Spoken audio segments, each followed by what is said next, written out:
Hai semua, Mas Astro di sini. Ini adalah info antariksa sepekan dari tanggal 15 sampai 20 Desember 2024. Selain info aktivitas peluncuran, termasuk juga berita tentang China pecahkan rekor EVA terlama selama 9 jam dan 6 menit. Delaynya jadwal kepulangan Suni Williams dan Butch Wilmore. Fast Space tanda tangan kontrak dengan SpaceX untuk kru komersil mereka ke ISS. Firefly jackpot 3 triliun rupiah dari NASA untuk kontrak wahana pendarat di bulan. Oke, kita mulai dulu dari aktivitas peluncuran yang terjadi pada sepekan terakhir.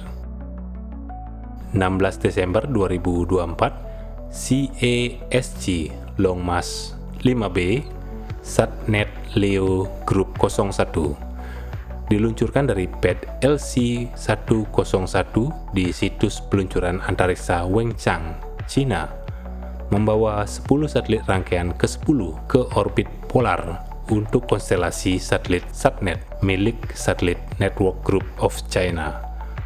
Total jumlah satelit yang diperlukan pada konstelasi ini akan mencapai 13.000 satelit.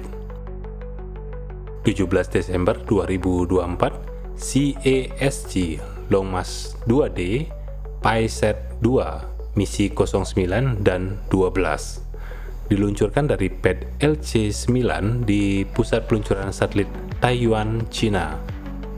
Ini membawa 4 satelit radar observasi bumi milik perusahaan PISAT. Tujuannya ke orbit sinkron matahari. Peluncuran kedua pada 17 Desember 2024, SpaceX Falcon 9 GPS 3-7 RRT-1 diluncurkan dari pad SLC-40 di Stasiun Angkatan Luar Angkasa Amerika, Cape Canaveral, negara bagian Florida. Membawa satu satelit RRT-1 atau Rapid Response Trailblazer ke orbit medium milik Angkatan Udara Amerika, US Air Force. RRT-1 adalah satelit navigasi berstandar militer untuk digunakan oleh pesawat tempur milik US Air Force. Juga ada opsi kemampuan yang di-downgrade ya, bisa digunakan oleh kalangan sipil. Misi GPS 3-7 ini sebenarnya akan diluncurkan oleh roket Vulcan ya, tapi karena belum siap, sedangkan kebutuhan penempatan satelit ini di orbit harus disegerakan, maka US Air Force menunjuk SpaceX untuk meluncurkannya. Booster yang digunakan pada misi ini berseri B1085, telah terbang sebanyak 4 kali, dan kali ini berhasil mendarat di drone ship A Shortfall of Gravitas. Peluncuran ketiga pada 17 Desember 2024, SpaceX Falcon 9 Enroll 149 diluncurkan dari pad SLC-4E di basis Angkatan Luar Angkasa Amerika, Vandenberg, negara bagian California. Enroll 149 adalah rangkaian ke-6 konstelasi jaringan satelit mata-mata milik National Reconnaissance Office bernama konstelasi Starshield di orbit dekat. Booster yang digunakan berseri B1063 telah terbang sebanyak 22 kali dan berhasil mendarat kembali ke drone ship Of Course I Still Love You.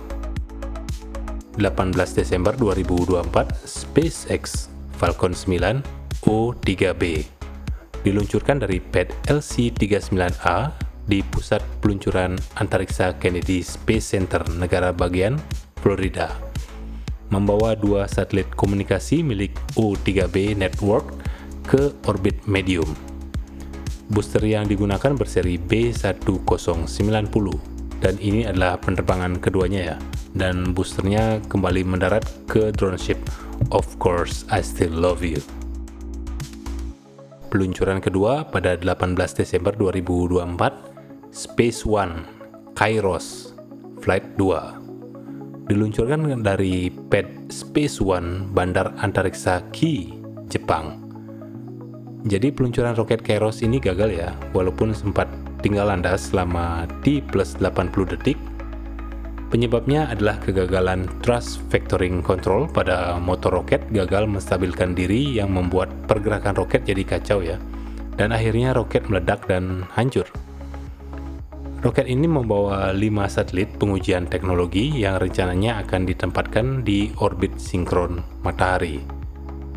Kegagalan roket Kairos ini adalah kegagalan kedua ya, setelah peluncuran pertamanya juga gagal. 19 Desember 2024, Galactic Energy Series 1S Tianxi 33 diluncurkan dari kapal peluncur Oriental di lepas pantai kota Shandong, Cina. Ini membawa 4 satelit kecil komunikasi ke orbit dekat.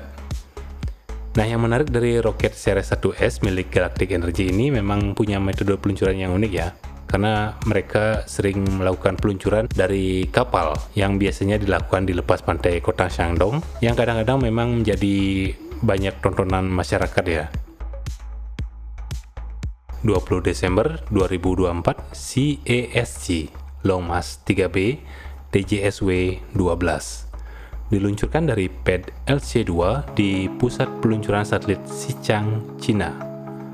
Untuk payloadnya memang tidak diinfokan secara detail ya. Cina mengklaim ini adalah satelit pengujian teknologi komunikasi.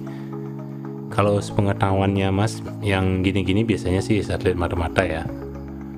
Untuk tujuannya ke orbit transfer geostasioner.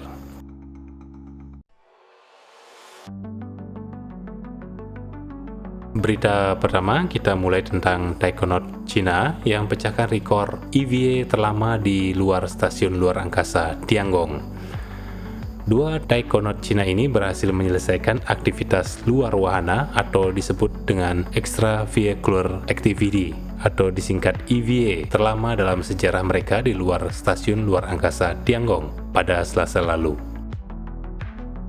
Komandan Zhengzhou 19, Zhai Zhuche, keluar dari modul eksperimen Wentian pukul 11.51 malam waktu setempat. Ini yang dimaksud waktu setempat bukan satuan waktu di Tiangong ya, karena tidak ada satuan waktu di luar angkasa. Satuan waktu yang digunakan ini merujuk pada stasiun kendali darat atau Ground Control Beijing. Mengenakan setelan Feitian berstrip merah, ia memanfaatkan lengan robot Tiangong untuk membantu aktivitasnya selama melakukan EVA dengan bantuan rekannya Song Lingdong. Sementara itu, Song mengenakan setelan berstrip biru keluar dari modul pukul 1.32 dini hari untuk menemani Zhai melakukan EVA. Taikonaut ketiga, Wang Haoze, juga ikut mendukung operasi ini ya dari dalam modul Tianghe, sementara kendali darat memberikan bantuan tambahan. Misi ini dilakukan untuk instalasi perangkat pelindung dari puing-puing luar angkasa dan inspeksi peralatan eksternal. Menurut laporan kantor berita CCTV, panel pelindung ini dirancang untuk melindungi kabel dan saluran termal dari risiko kerusakan. Durasi EVA selama 9 jam dan 6 menit ini memecahkan rekor sebelumnya ya, yaitu 8 jam dan 56 menit yang dipegang oleh astronot NASA pada tahun 2001 silam. Menariknya, setelan Feitian yang digunakan ini dirancang hanya mampu untuk melakukan aktivitas EVA selama 8 jam ya, tapi nyatanya mampu mendukung misi ini dengan sempurna tanpa kendala apapun. Misi Zhengzhou 19 yang dimulai pada 29 Oktober lalu merupakan misi ke-14 berawak Cina keluar angkasa. Selain EVA, kru juga akan melaksanakan 86 eksperimen ilmiah yang diharapkan akan meningkatkan temuan baru dan wawasan serta terobosan di bidang teknologi antariksa. Berita kedua ini datang mengenai Suni Williams dan Butch Wilmer ya. Kabar terbaru dari stasiun luar angkasa ISS, NASA baru saja mengumumkan bahwa peluncuran misi Crew 10 yang awalnya dijadwalkan Februari ini ditunda hingga Maret ya. Ini alasannya karena SpaceX sedang menyelesaikan kapsul Crew Dragon terbaru yang memerlukan perhatian ekstra pada detail proses fabrikasi, perakitan, dan pengujiannya. Menurut Steve Stitch, manajer program kru komersial NASA, pembuatan kapsul baru ini memang bukan pekerjaan mudah ya. SpaceX sendiri mengatakan kapsul ini sudah hampir selesai sejak pertengahan tahun lalu dan saat ini sedang menjalani tahap akhir di fasilitas mereka di California. Kapsul ini dijadwalkan tiba di Florida Januari mendatang untuk persiapan peluncuran. Crew Dragon yang baru ini akan menjadi yang kelima dalam armada SpaceX yang akan menjalani misi Crew 10. Kapsul ini akan membawa 4 astronot, yaitu Anne McClain dan Nicole Ayers dari NASA, Takuya Onishi dari JAXA, dan Kirill Peskov dari Roscosmos. Dengan penundaan ini akhirnya berdampak pada kepulangan kru 9 ya, yang saat ini masih terkatung-katung di ISS. Dua astronot NASA yaitu Suni Williams dan Butch Wilmer yang sudah berada di sana sejak Juni akan memperpanjang masa tinggal mereka hingga sekitar 10 bulan. Ini jauh lebih lama dari rencana awal mereka yang hanya kurang dari 10 hari karena kapsul yang mereka tumpangi ke ISS yaitu Boeing Starliner ini mengalami masalah dan harus kembali ke bumi tanpa mereka karena dianggap tidak aman. NASA menjelaskan bahwa mereka sempat mempertimbangkan opsi lain seperti menggunakan kapsul Crew Dragon yang sudah ada untuk misi Crew 10. Tetapi akhirnya memutuskan fokus menyelesaikan kapsul baru ya. Langkah ini dianggap sebagai pilihan terbaik untuk memastikan kelancaran misi berikutnya. Berita ketiga, Vast menjadi perusahaan swasta kedua setelah Axiom yang akan mengirim astronot komersil ke ISS menggunakan kapsul Dragon SpaceX. Vast Space, perusahaan pengembang stasiun luar angkasa, resmi menjalin kerjasama dengan SpaceX ya untuk mengirim 2 misi astronot komersil ke stasiun luar angkasa internasional ISS. Namun misi ini harus menunggu persetujuan dari NASA ya, karena memang ada regulasi disebut sebagai Private Astronaut Missions atau PAM. Jadi merupakan program misi jangka pendek yang menjadi langkah awal menuju pengoperasian stasiun luar angkasa komersial di masa depan. Kolaborasi ini adalah bagian dari strategi selain untuk memperkuat keahlian dalam operasi penerbangan berawak ke luar angkasa, ini juga untuk memposisikan Vast sebagai kandidat utama penerus ISS. Tapi ada sedikit persaingan di sini ya, karena NASA sejauh ini telah memberikan 4 kesempatan PAM kepada Axiom Space.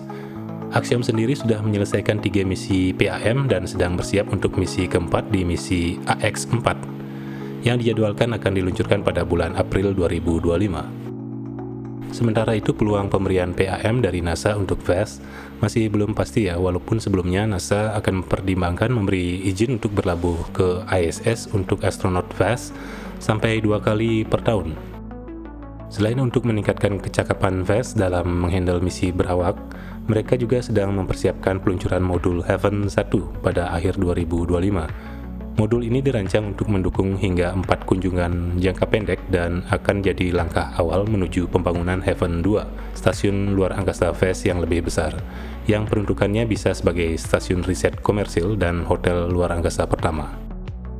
Dan kabar baiknya, Vast sedang aktif berdiskusi dengan badan antariksa pemerintah untuk melibatkan astronot dari berbagai negara dalam misi mereka. Salah satu contohnya adalah Republik Ceko yang sudah menandatangani kesepakatan dengan Vast pada November lalu untuk mengeksplorasi peluang penerbangan bagi astronot Ceko. Berita keempat, baru saja diumumkan Firefly Aerospace resmi dipilih untuk menjalankan misi pendaratan bulan ketiga untuk NASA di tahun 2028. Misi ini merupakan bagian dari program komersial Lunar Payload Service atau CLPS, akan membawa Blue Ghost Lander ke wilayah Gruithuisen Domes di sisi dekat bulan. Nilai kontrak misi ini bernilai sebesar $180 juta atau hampir 3 triliun rupiah. Hal yang istimewa dari Gruithuisen Domes ini memiliki batuan yang mirip granit ya, yang biasanya terbentuk dari bantuan lempeng tektonik dan air. Jadi ini 2 hal yang paling langka di bulan. Jadi bagaimana struktur ini bisa terbentuk? Itulah yang ingin dijawab oleh para ilmuwan dengan misi ini. Lander Blue Ghost akan membawa 6 muatan termasuk instrumen pengamatan dan pengambilan sampel regolith atau tanahnya bulan ya, Selain itu akan ada rover yang disediakan oleh mitra industri untuk membantu misi eksplorasi ini. Misi ini diharapkan akan memberikan wawasan penting tentang permukaan bulan, termasuk aliran lava kuno di sekitar lokasi pendaratan. Jadi misi ini termasuk salah satu kontrak CLPS terbesar sejauh ini ya, hanya kalah dari kontrak Astrobotics yang membawa Viper Lunar Rover. Program CLPS sendiri terus berkembang setelah pelajaran dari misi-misi awal seperti Peregrine dari Astrobotic dan IM-1 dari Intuitive Machine. Firefly ini sebenarnya bukan pendatang baru di program CLPS ya. Mereka sudah punya 3 misi lunar lander sebelumnya, termasuk misi Blue Ghost 1 yang dijadwalkan meluncur awal-awal tahun 2025 mendatang. Dan misi ini akan mendarat di wilayah Mare Crisium sekitar 45 hari setelah peluncuran. Oke, itu dia guys, update berita antariksa pekan ini. Jangan lupa subscribe. Saya Mas Astro, pamit undur, panjang umur dan sejahtera untuk kita semua. Peace.